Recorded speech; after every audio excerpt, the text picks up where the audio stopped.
કેમ છો વિદ્યાર્થી મિત્રો? આજે આપણે અમારી YouTube ચેનલ પટેલ મોહિત મેથની અંદર બહુ જ ઘણા દિવસે મળી રહ્યા છીએ. તે બદલ હું દરેક મારા વાલા વિદ્યાર્થીઓને હું ક્ષમા ચાહું છું. આજે આપણે ધોરણ 10 નો ગણિતની અંદર આપણે સ્વાધ્યાય જે મોસ્ટ આઈએમપી ચેપ્ટર જે આપણું છે, જે બોર્ડની પરીક્ષા માટે આંકડાશાસ્ત્ર, તો આપણે આજે જોઈશું કે 13.1 ના બધા દાખલા હું મારા વિડીયોની અંદર હું અપલોડ કરતો રહીશ. તમે જોજો, જેથી કરીને તમને બોર્ડની પરીક્ષાની અંદર આ ચેપ્ટરના પૂરેપૂરા માર્ક મળી રહે. તો આપણે પહેલો જોઈએ દાખલા નંબર 1.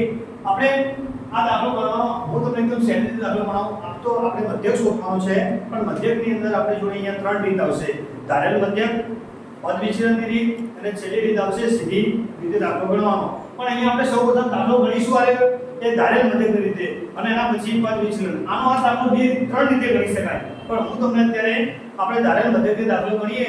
હું તમને જે સિસ્ટમ, જે રીત તમને બતાવું કે તમને બહુ સહેલી એ આપણે જોઈએ.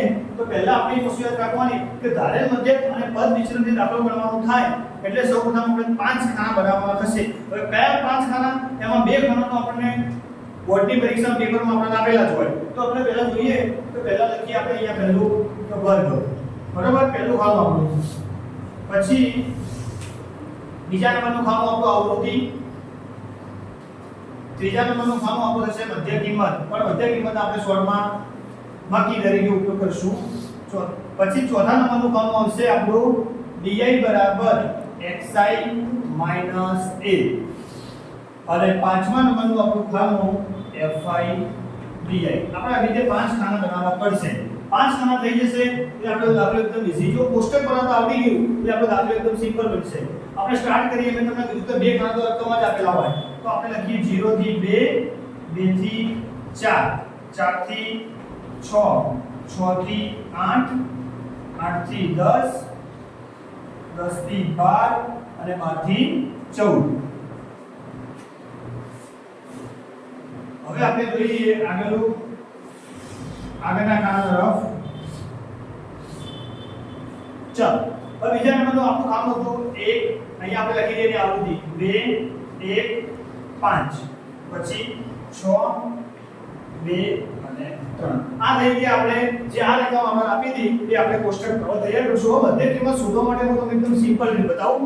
ધ્યાન રાખીશું આપણે કે મધ્ય કિંમત શોધવા માટે આપણે શું કરીશું કે આપણું સૂત્ર છે, પણ આપણે સૂત્ર તરફ ના જવું તો આ બંને સંખ્યાનો સરવાળો. ગમે ત્યારે મધ્ય કિંમત શોધવાની કે ત્રણેય રીતની અંદર, તો આ બંને સંખ્યાનો સરવાળો એના ભાગ્યા 2.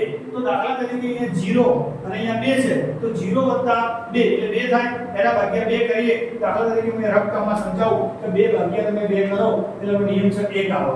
તો દાખલા તરીકે 0 + 2 એના ભાગ્યા 2 કરીએ એટલે આપણે શું આવ્યું? 1. હવે તમે તો સાહેબ આ બધાનું કરવા જઈએ તો આપણો સમય બગડે. એના માટે આપણે એવું કરીશું, હું તમને સેકન્ડ બતાવું કે આ બંને વચ્ચેનો આપણે ડિફરન્સ જોઈ લઈશું. ડિફરન્સ કેવી રીતે નક્કી થાય કે 4 માંથી 2 જાય તો 2 વધ્યા. તો આપણે જે મધ્ય કિંમત પહેલી સંખ્યા આવી, દાખલા તરીકે બીજી કોઈ રીત આવો, મતલબ કે બીજી કોઈ રકમ બદલાય, આપણે ડિફરન્સ ચેક કરવાનો. પહેલી જે સંખ્યા આવી, જો તમારી યાદ રાખવાનો કે તમારો વર્ગ સતત હોય તો જ આ રીત કરવાની, નહીં તો આ રીત કરવાની નહીં. તો આપણે અહીંયા ધારો કે 1 આવ્યું તો ડિફરન્સ આપણો 2 નો છે, તો એની અંદર આપણે 2 ઉમેરી દઈએ. તો ચલો 1 માં 2 ઉમેરો શું થાય? 3. 3 માં 2 ઉમેરો શું થાય? 5. 5 માં 2 ઉમેરો 7. 7 માં 2 9, 11 અને 13. આ આપણો મધ્ય કિંમત સિમ્પલ રીતે મેં તમને શીખવાડી દીધો, બરાબર. હવે અહીંયા આપણે એ ધારવાનું. એ ધારવા માટે દરેક સાહેબો અલગ અલગ રીત તમને બતાવશે, પણ હું તમને જે રીત બતાવું દેખજો. આપણે પેલા સંખ્યા ગણી નાખો. 1, 2, 3, 4, 5, 6, 7. તો 7 છે તો આપણે 3 સંખ્યા આ રહી, 3 સંખ્યા રહી, તો આપણે વચ્ચેવાળી સંખ્યા આપણે એ લઈ લો. થઈ ગયું આપણે આટલું કામ 3 ખાના આપણે કમ્પ્લીટ. હવે અહીંયા શું કીધું? di. આ ચોથા નંબરનું ખાનું di કહેવાય. કેવી રીતે બનશે? તો xi - a આ આખું ખાનું આપણે એને xi કહેવાય. શું કહેવાય? હવે સિમ્પલ રીત બનાવો. તમે જે એ ધારે એની સામે પહેલા 0 કરી દો. 0 ની ઉપર જેટલી બી સંખ્યા આવે એ બધી માઈનસ, 0 ની નીચે જે બી આવે પ્લસ. હવે આપણે ચાલુ કરીએ તો 1 માંથી 7 એટલે -6, 3 માંથી 7 તો -4. અહીંયા પણ આપણે બે બેનો ગાડીઓ જોઈ લેવાનો. ગાડીઓ કેટલા લો તો બે બેનો ગાડીઓ ઉતાર દો, -2. એવી રીતે અહીંયા 2, 4, 6 થઈ ગયું.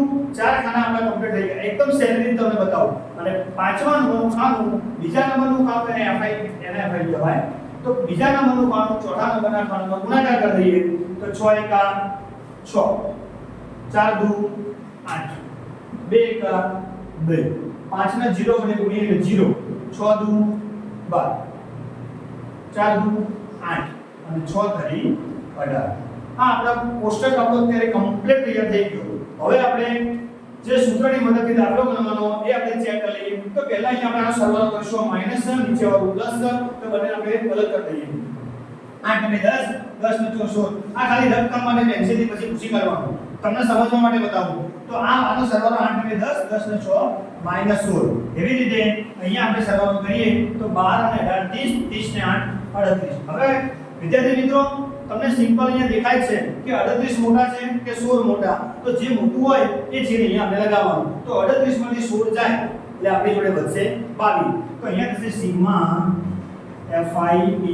બરાબર 22 અને આનો સરવાળો કરી દઈએ આપણે ફટાફટ તો દેખો 2 ને 3 ને 4 4 ને 6 10 ને 5 15 15 ને 5 20 તો અહીંયા લખી દો સિગ્મા fi બરાબર 20 આટલો આપણો કોષ્ટક સંપૂર્ણ તૈયાર થઈ ગયો હવે આપણે જે તારેલ મધ્યકની રીત કરવાની એનું સૂત્ર મૂકી દઈએ તો x બાર બરાબર a સિગ્મા fi di ભાગ્યા સિગ્મા fi આ આપણું સૂત્ર થઈ ગયું હવે આપણો દાખલો એકદમ સિમ્પલ બની ગયો ચલો કિંમત મૂકી દો a કેટલો થયો આપણો એ થયો આપણો 7 સિગ્મા fi di બોલો વિદ્યાર્થી મિત્રો 22 બરાબર સિગ્મા fi આપણો કેટલો છે 20 તો અહીંયા 20 મૂકી દો આટલું કામ પતી ગયું આપણું હવે આપણે એના અવયવ પાડી દઈએ તો 7 + 22 ના અવયવ તમને બધાને ખબર જ છે કે 11 દુ 22 અને 10 દુ 20 આ બે ઉડી ગયા તો સિમ્પલ થઈ ગયું કે 7 + 11 ભાગ્યા